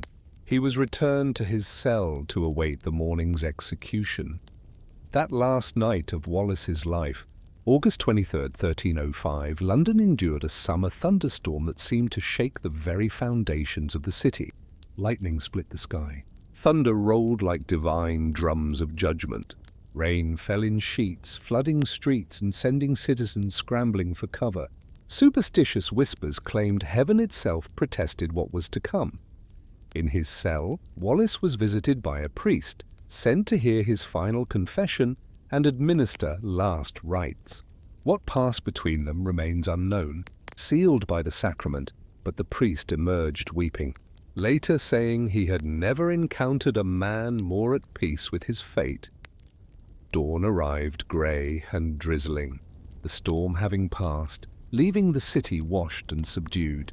The crowds along the route to Smithfield were smaller than expected, quieter. Even blood sport loses its appeal when the blood to be spilled is that of a man who fought for a cause, however English eyes might judge it. Wallace was tied to a hurdle, a wooden frame to be dragged by horses through the streets. The journey, about 4 miles from the Tower to Smithfield, was an ordeal in itself. Cobblestones tore at his back. The jolting aggravated his wounds. By the time they reached the execution ground, he was barely conscious. Yet when they stood him on the scaffold, Wallace found strength from deep within. He stood straight, looked over the crowd, and spoke. His words, recorded by an English chronicler, were simple. "I die for Scotland's freedom. I die without regret. I die knowing my death will inspire others to continue what I began. Scotland will be free." The executioner, a professional who took no pleasure in his work, approached. The noose was placed around Wallace's neck. The ladder was kicked away, but true to the sentence, he was cut down while still alive, gasping and choking, yet conscious. What followed was butchery.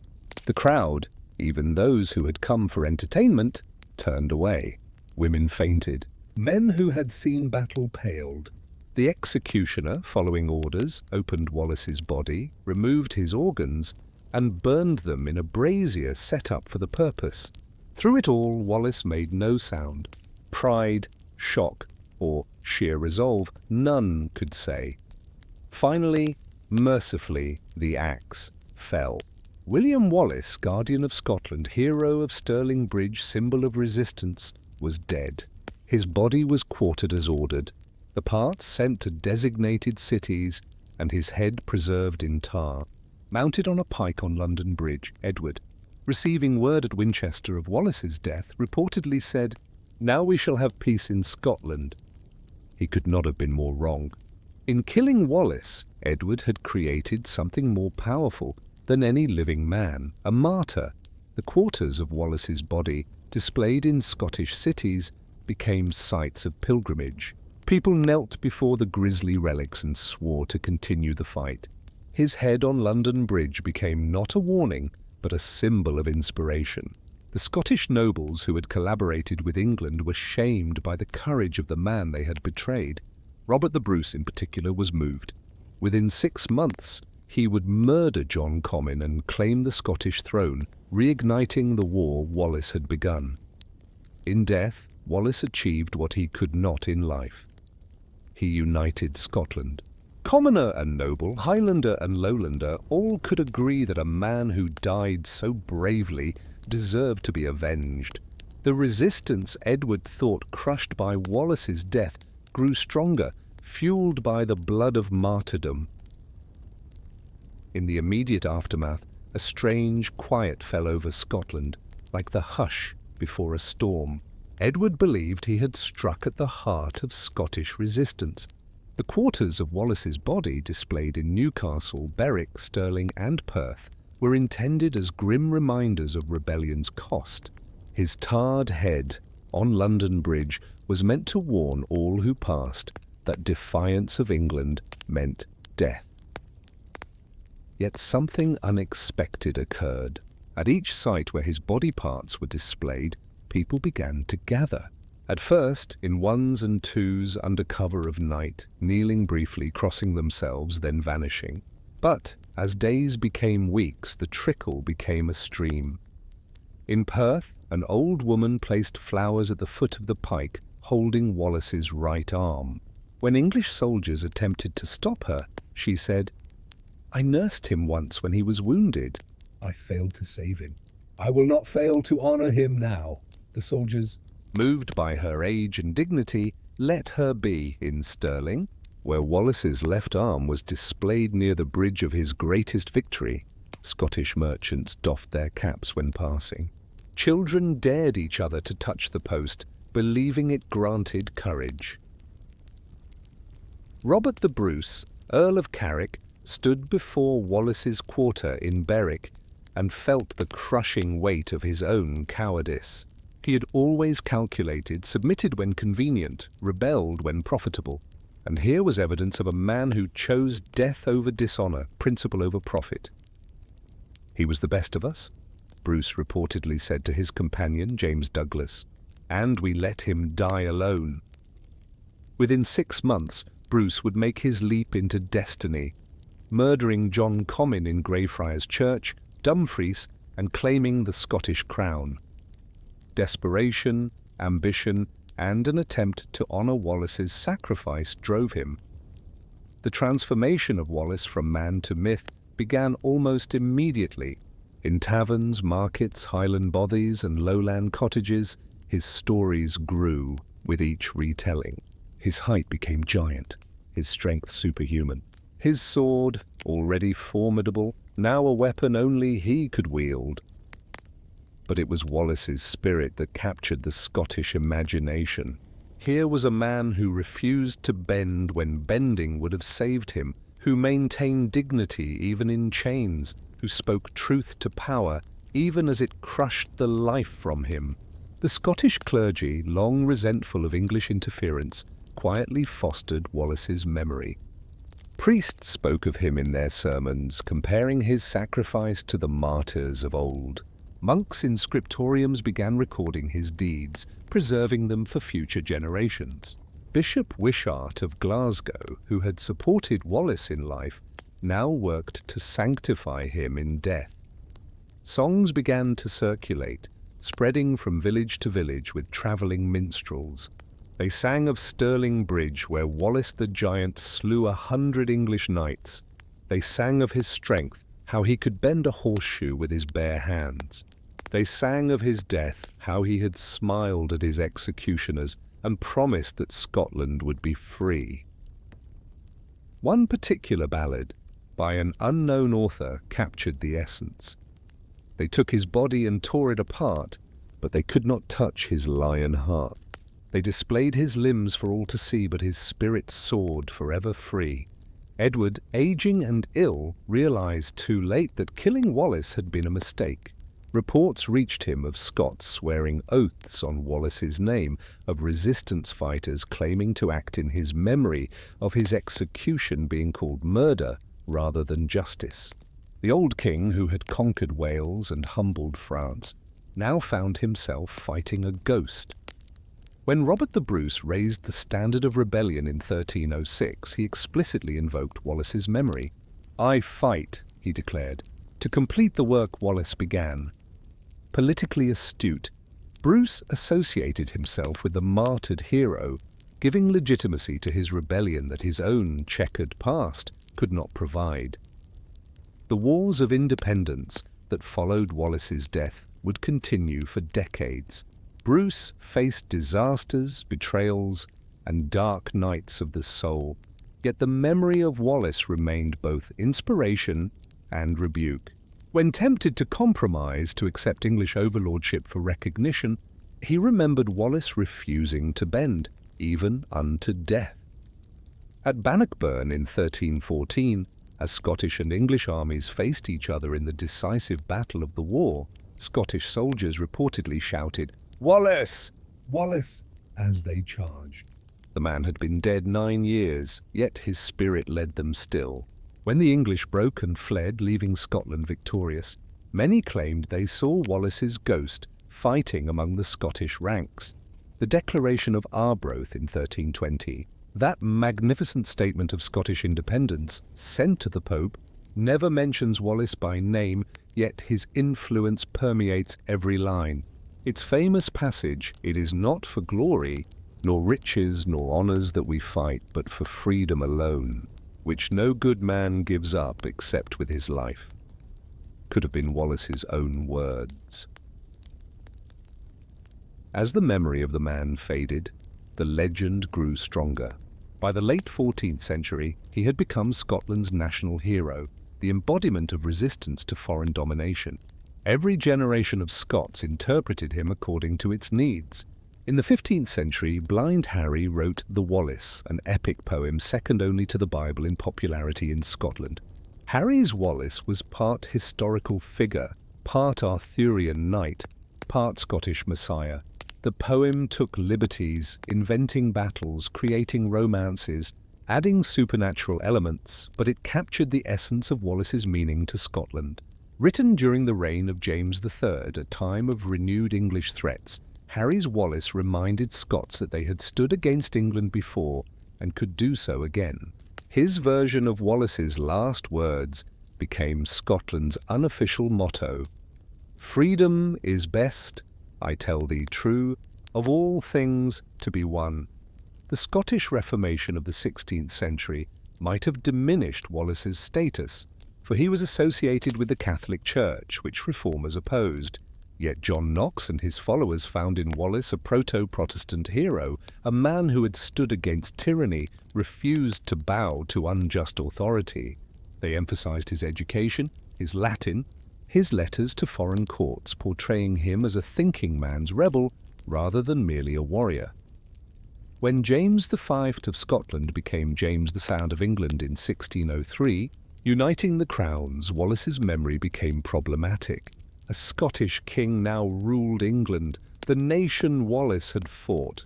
James tried to suppress the cult, discouraged songs and stories, but Wallace had passed beyond control. He belonged to the people, and they would not forget. The 18th century brought the Act of Union, binding Scotland and England as one kingdom. Scottish independence seemed lost, yet Wallace's memory endured, perhaps even strengthened. He became a symbol of what had been lost, a reminder of when Scotland stood free. Jacobites invoked him in attempts to restore the Stuart dynasty. Their opponents claimed him too, arguing they fought for Scottish rights within the Union as Wallace had fought for freedom. The Romantic movement of the 19th century embraced Wallace with fervour. Sir Walter Scott, though a Unionist, admired him deeply. His novels spread Wallace's fame across Europe. Tourists visited Stirling Bridge.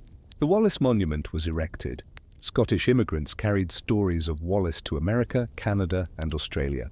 Each wave of nationalism claimed him anew.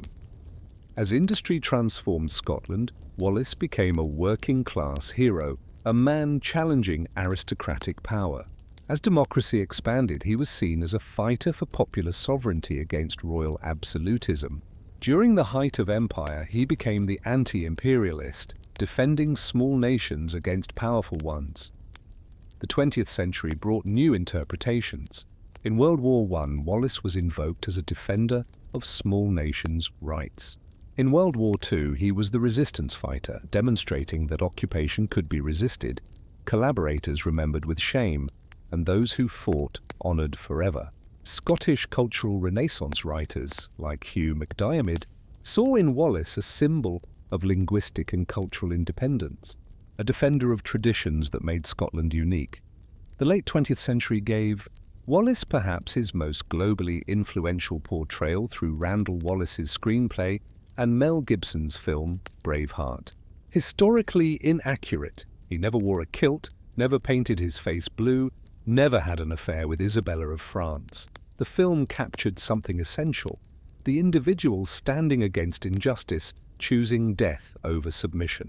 Wallace's cry for freedom resonated worldwide, inspiring independence movements from Eastern Europe to East Timor.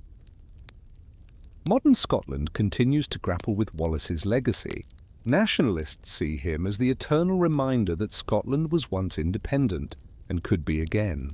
Unionists argue that modern Scotland has achieved through partnership what Wallace sought through war: freedom, dignity, self-determination. The Wallace Monument near Stirling, erected in the 19th century, receives hundreds of thousands of visitors annually. They climb 246 steps to look over the field of Stirling Bridge, where one man's courage changed history. The monument houses Wallace's supposed sword, a weapon so large many doubt any man could wield it. But Wallace himself had become larger than life, larger than history. In Scottish schools, children still learn of Wallace, but not only the battles and dates. They learn that ordinary people can achieve extraordinary things, that principle matters more than profit, that freedom is worth sacrifice, that one person standing for belief can inspire generations. Wallace's legend spread far beyond Scotland. Freedom fighters from Simon Bolivar to Nelson Mandela found inspiration in his story. He became a universal symbol, proof that no empire, however mighty, can crush the human spirit. That resistance, even when seemingly futile, can sow victory long after the resistors are gone. Perhaps Wallace's greatest legacy is subtle. In a world that rewards compromise, he remains the symbol of the uncompromising stance. In an age valuing survival above all, he embodies choosing meaning over mere existence. When power seems absolute, he reminds us that all tyrannies eventually fall to those brave enough to resist. 7 centuries after his death, William Wallace lives on not just in the imagination of Scots, but of all who value freedom over comfort, principle over profit, courage over calculation. His body was destroyed, scattered to the winds. But his spirit, the indomitable refusal to bend, continues to inspire. The boy from Elderslie, who became Scotland's guardian and died a traitor's death on an English scaffold, achieved what no victory in life could: immortality. Not the immortality of heaven, perhaps, but the immortality of human memory, where he stands forever young, forever brave, forever free. In the end, Edward Longshanks, for all his might, is remembered primarily as Wallace's executioner. Wallace, who held no crown, founded no dynasty, died defeated and alone, yet is remembered as a hero. History, it seems, has its own justice. The story of William Wallace, the man and the legend, reminds us that some defeats are greater than victories, that some deaths give more life than living ever could, that some fights are worth fighting, even when unwinnable. His story tells us that freedom, however defined, is indeed the best of all things to be, and that no good man or woman gives it up except with their life. As night falls over Scotland, as it has for 700 years since Wallace walked its heather-covered hills, his memory endures. In the whispering wind through glens, in the cry of eagles over mountain peaks, in the hearts of those who choose courage over comfort, William Wallace lives on. The man died. The legend endures. The spirit is eternal. Scotland's Braveheart beats still. The wrath of England fell upon Scotland like a hammer upon an anvil. Yet as any blacksmith knows, sometimes the metal that emerges from such blows is stronger than what went before.